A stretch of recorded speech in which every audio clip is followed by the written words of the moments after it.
نحمده ونصلي ونسلم على سيدنا ونبينا وحبيبنا وشفيعنا ومولانا محمد صلى الله تعالى عليه وسلم رسوله النبي الأمين المكين الحنين الكريم الرؤوف الرحيم. أما بعد فأعوذ بالله من الشيطان الرجيم. بسم الله الرحمن الرحيم. قال الله تعالى في شأن حبيبه إن الله وملائكته يصلون على النبي يا أيها الذين آمنوا صلوا عليه وسلموا تسليما. اللهم صل وسلم على سيدنا محمد وعلى آل سيدنا محمد تحب وترضى بأن تصلي عليه. بسم الله الرحمن الرحيم. ولتكن منكم أمة يدعون إلى الخير ويأمرون بالمعروف وينهون عن المنكر وأولئك هم المفلحون. ولا تكونوا كالذين تفرقوا واختلفوا من بعد ما جاءهم البينات وأولئك لهم عذاب عظيم. صدق الله العظيم وبلغنا رسوله النبي الكريم ونحن على ذلك لمن الشاهدين والشاكرين والحمد لله رب العالمين. Most respected ulama, my respected elders, brothers and sisters in Islam, Assalamu alaikum wa rahmatullahi wa barakatuh. My topic for discussion and discourse today is on separating myth from fact and hopefully empowering the Muslim community to be able to engage with our fellow brothers in humanity to dispel some of these entrenched ideas which exist in the minds of many people when it comes to Islam and when it comes to Muslims, inshallah ta'ala. The current criminal act being perpetrated, it's not even a criminal act, it's an act of war being perpetrated by Boko Haram, has once again increased fears in the minds of many people regarding the outlook of Islam on the treatment of women, on the treatment of children, whether it's casualties of war, whether it's guerrilla warfare, or whether it's about fighting for justice in what form, one form. And when you get criminal groups, and when you get crazy people, like the people who are leading Boko Haram currently, taking away and kidnapping young children, young girls, in exchange for their own prisoners who are in Nigerian prisons, you begin to question the sanity of these people, and you begin to question the deen which they claim to follow, because it's Islam 101. When you know that innocent civilians, women, children are not even part and parcel of combat warfare in Islam, not at all. To a point where in places of worship, regardless of whether it's a mosque, or whether it's a church, or whether it's a synagogue, should be defended by Muslim armies. So you begin to wonder, where do these people get their Islam from?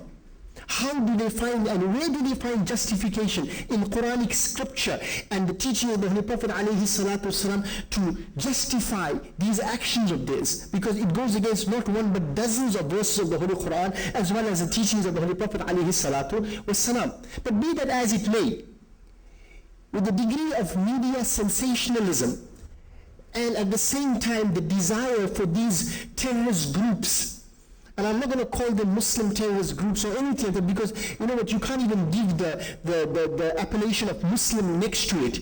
They may be Muslim purely through legal or technical definition, but in the real sense of the word, they don't qualify as being Muslim, and I'll justify what I'm saying at a later stage, inshallah ta'ala. But regardless of what this may be, it creates a very, very negative perception about the rest of the Muslim world. One conservative, I mean, you'll see how this media sensation grows upon people. One conservative in Britain, or in America rather, in America mentioned that at least 10% of the Muslim population are terrorists. Do you know what that amount is? That's 150 million.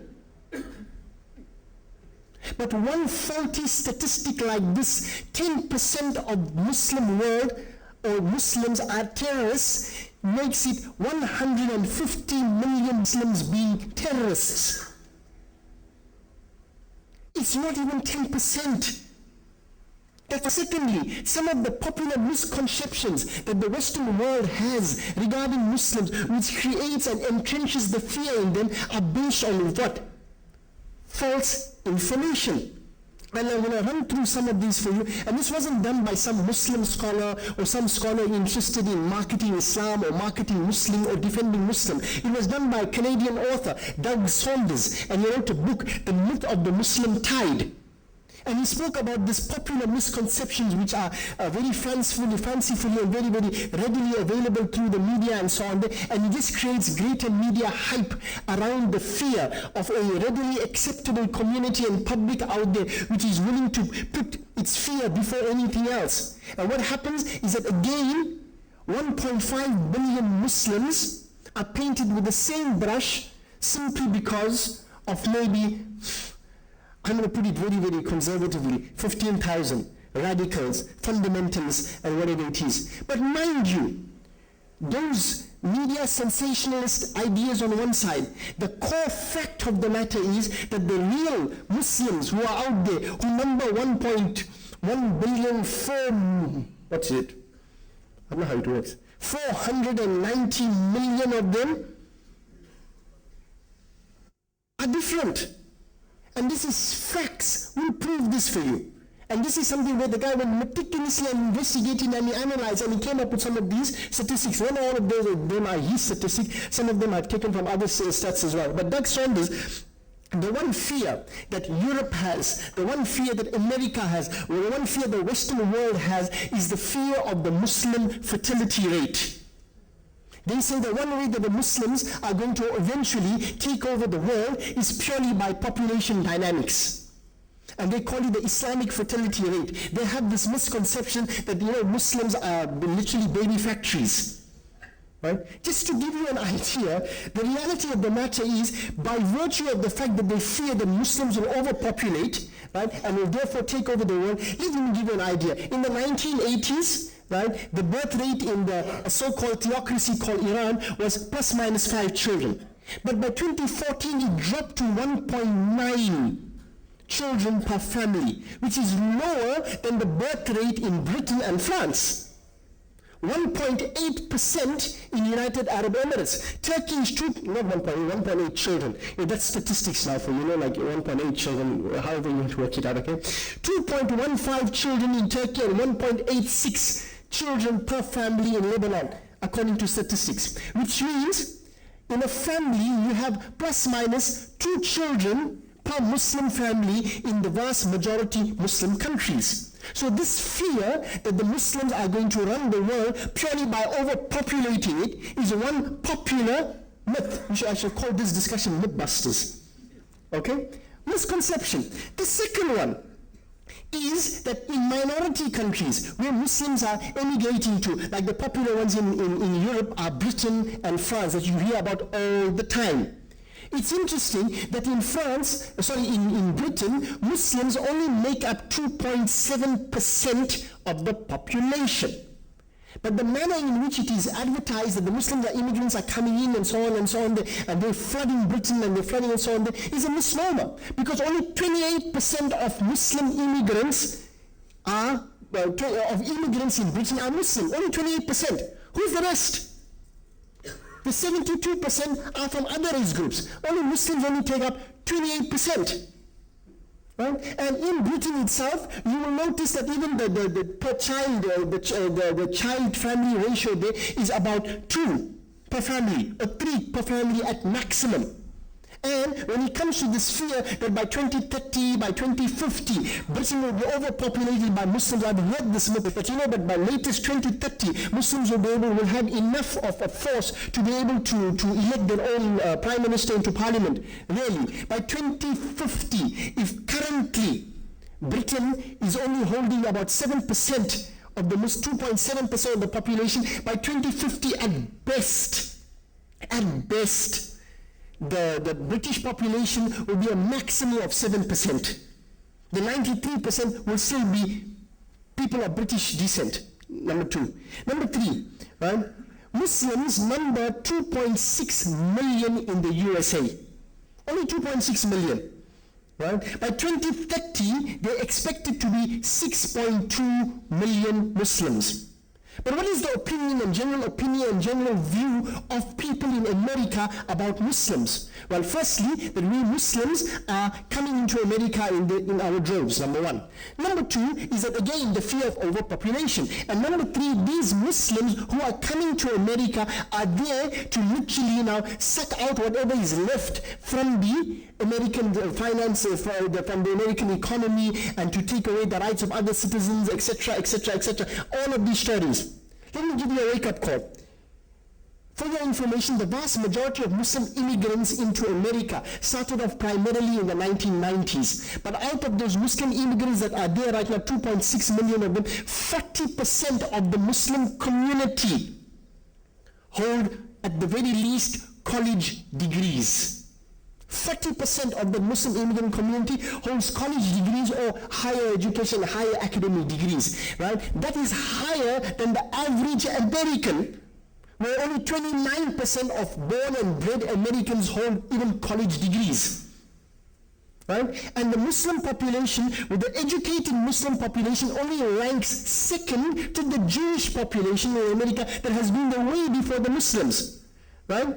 And the Muslim community is still outnumbered by the Jewish community and what we call the Hispanic community. But the fear is so great for these 2.7 million Muslims out there that after 9/11, you know what the Muslim community in that country underwent in America. Now, what would you think would be the view of the Muslims who are living in America post 9/11? After all of that spying by the New York Police Department, after all of those security measures which are taken by virtue of people just merely being dressed in so-called Arab garb or Islamic garb, and all the restriction placed through Guantanamo Bay and hate speech and all of these things here, what would you think would be the attitude of the greater Muslim community out there in America? Well, interestingly enough, 84% of the Muslims who emigrated to America felt that they were very satisfied with their lives in America. 84%. In spite of all the laws, the draconian laws which have been imposed upon them since 9/11, 84% of the Muslims in America were satisfied with their life in America. 84%.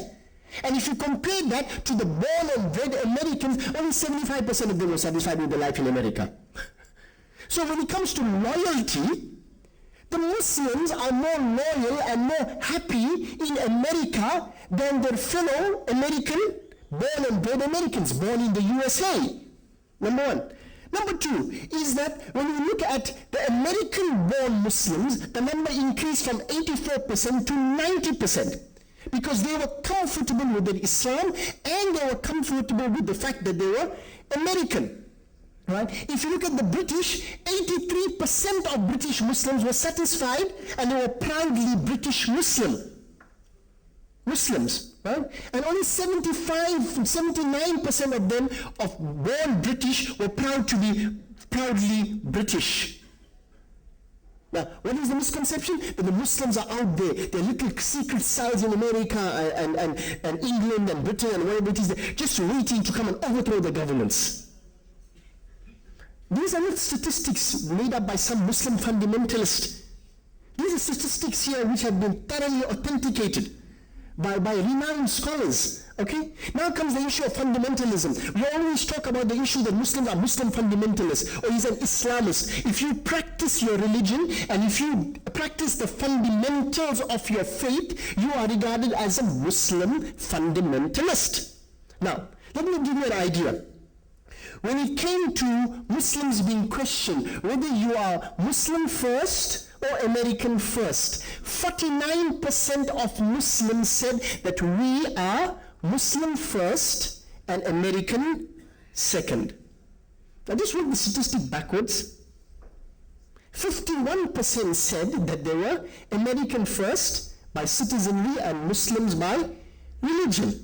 Now what is interesting is not very far away from the general American population. The general American population, 46% of Christian Americans says that they are Christian first and American thereafter. 3% difference.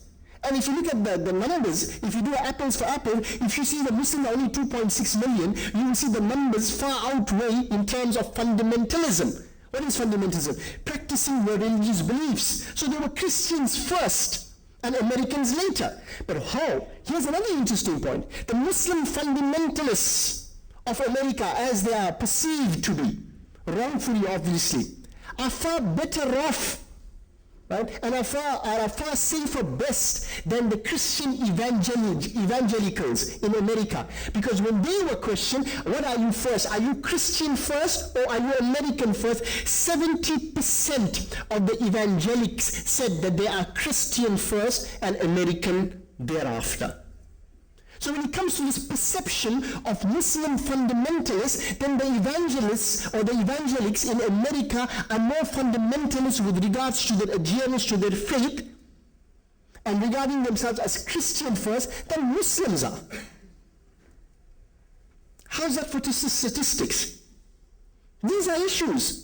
And you know what scares you? Is the fact that people, even Muslims, begin to believe that media hype. Why? Because all it needs to do is that you just need to create a little bit of fear in the minds of people. Okay, let's take France, right?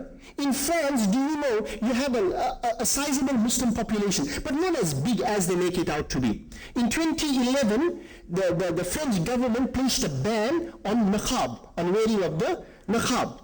Right? They've allowed the hijab, but they placed a ban on a full niqab. Right? There was such a hype about it. Okay? When they did a survey as to how many women were actually using niqab and had actually chosen the niqab to wear in a population of France, right? How many do you think they found? Between 400 to 2,000. That is 0.1% of the Muslim population. 0.1%. Interesting, isn't it? So, because of maybe, and you know what, there was another article in another magazine, when they worked out the exact number, they came to a final number, they said, of all the surveys that were conducted in the whole of France, they only found 367 women who were wearing the niqab. But the amount of media hype, the amount of concern showed in Parliament when a bill had to be passed that no woman was wearing niqab was done for how many people? Officially, 367. At worst case scenario, or best case scenario, 2,000. Still accounting for 0.1 of the Muslim population. But if you read about it, you would have thought that every second woman in France, a Muslim woman in France, is wearing a niqab. Right? Then another popular perception that Muslims are Arab. And if you see an Arab Muslim out there, you must be very afraid. Interesting point. Muslims who are Arab only account for 20% of the Muslim population.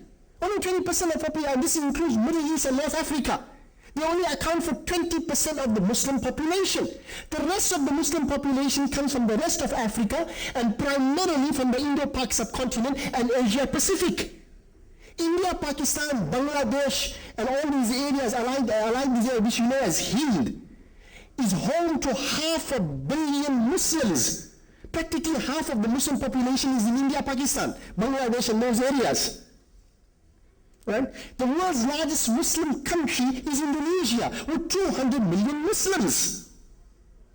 But what is the popular perception? No. Islam is Arab. Islam is Arab. Therefore, whatever the Arabs do is what the rest of the Muslim world does. And you will notice that when it came to the so-called extremists, when it comes to hijackings, when it comes to bombings, when it comes to these things here, primarily the people have been from the Middle East. Not from India, Pakistan, not from Indonesia, the world's largest Muslim population. When you ever heard of this, besides with the exception of 1 or 2 Bali bombings there, when you ever heard of major fundamentalists in 200 million Indonesians? Where? These are the things that we need to know about. But we are unaware of it. Right?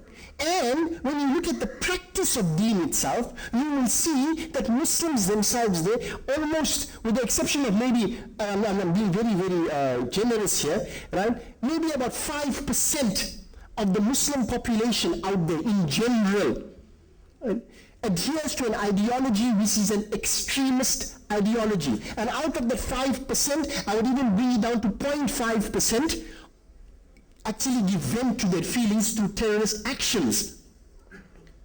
But the point is that the West and the media begins to believe its own hype and sensationalism, and we Muslims fall for it as well.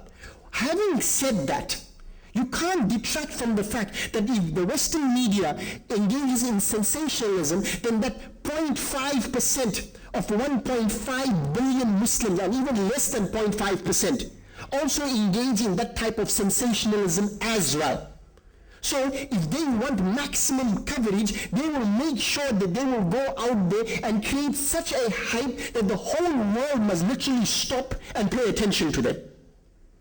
They use the same tactic like the Western media does. They beat them at their own game. And what happens is, unfortunately, the result of this type of ambush marketing on the part of these so-called terrorist extremist groups is that the rest of the 1.49 billion Muslims are then looked upon with suspicion and fear and concern that these Muslims are dangerous people. Every Muslim is a dangerous person. And have you noticed one more thing? And this is very peculiar. If any other religious grouping engages in any type of criminal activity, any type of terrorist activity, and you will see, if you read the statistics in 2013 and 2012, there were no terrorist bombings or terrorist attacks, so-called terrorist attacks, being perpetrated by the Muslims, with the exception of the Boston Marathon one, right, in which 3 people died. No one condones those murders.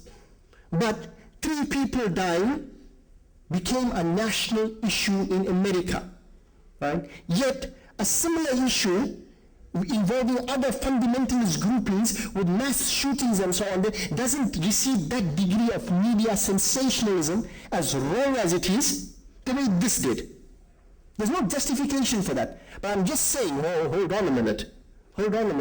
Other various fundamentalist groups engage in various terrorist activities in America. We didn't receive that degree of media attention. Why? So you get these extremists who also maximize their media coverage. And as a result, we Muslims have to come and reverse it. And you will notice that the Muslims are always expected to apologize on behalf of a tiny minority of people. And yet the other various religious groupings or ideological groupings or political groupings, they don't go out there en masse apologizing for the actions of their people. 138,000 people lived in Bangui in CAR, Central African Republic. Now the Muslim population has decreased to 900. Right? As long as the Salaka rebels were, the anti-Salaka were just as bad. You don't see the Pope standing up there and apologizing on behalf of the Christian community, do you? Yet if one Muslim organization does not express outrage and act of terrorism by people who are technically and legally Muslim only, then we are regarded as being complacent. What can we do about it? Well, there's an individual responsibility and there's a collective responsibility. And this is where I'm speaking about what I spoke about when I said these extremist groups are purely legally and technically Muslim, but not Muslim in spirit. We can do something on an individual level and we can do something on a collective level. The Holy Prophet ﷺ said, and this is narrated in Sahih Muslim, the Rasulullah ﷺ said, Man ra'a minkum munkaran, right? فَلْيَغَيِّرْهُ بِيَدِهِ فَإِن لَمْ يَسْتَطِعْ فبلسانه فإن لم يستطع فبقلبه وذلك أضعف الإيمان أو كما قال صدق رسول الله صلى الله عليه وسلم. Whosoever of you sees any evil, he should change it with his hands. If he's unable to do so, then he must change it with his tongue. He must speak out against it. And if he's unable to do so, then at the very least, he must feel some anger or pain in his heart. But that is the weakest part of faith. Rasulullah is telling us that if you see any injustice, if you see any evil, whether it is by people of your faith or people of different faiths, what did he do? The Prophet ﷺ gave you 3 options. The best option being take action. Take action. Mobilize. He gave you a second option. If you can't take action, and you can't mobilize, then the next option is at least verbalize or say something. Do something, say something, or feel something. And the worst case scenario is at least feel sympathy in your heart and empathize with those people who are in some degree of pain or oppression or whatever the injustice they are undergoing. So do something, say something, or at the very least feel something. Mobilize, verbalize, or sympathize. But وَذَلِكَ أَضْعَفُ الْإِيمَانِ. But that is the weakest part of faith. The one thing that every individual can do, 1.49 billion of us, ignore the tiny, I use the word, I know it's, in English we use tiny and minority, okay?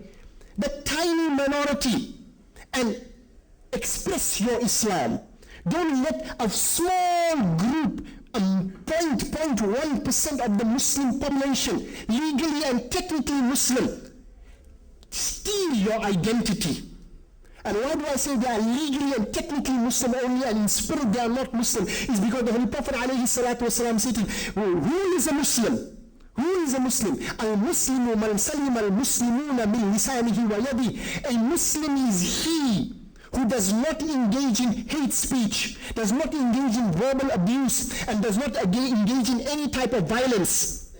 Muslims are peace-loving people. Muslim people do not engage in hate speech whatsoever. That was the definition of Islam. The Holy Prophet ﷺ gave a greater definition of a believer. If you are a higher ranking Muslim and you have reached the level of Iman, al-mu'minu man aminahu an-nas ala dima'ihim wa amwalihim, and a believer is he from whom the whole of humanity have absolute amnesty regarding their bloods and regarding their wealth. Their property and their blood are sacred and safe in the hands of a believer.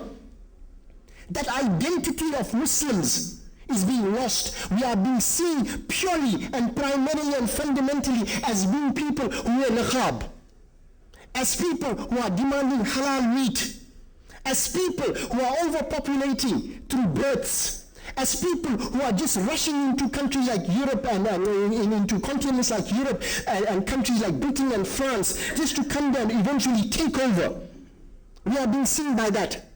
But we as individual Muslims can change that by the manner in which we interact with people and give the true identity of Islam. And that Islam is the first thing. When you talk, speak good things. Otherwise the Prophet said, oh, keep quiet.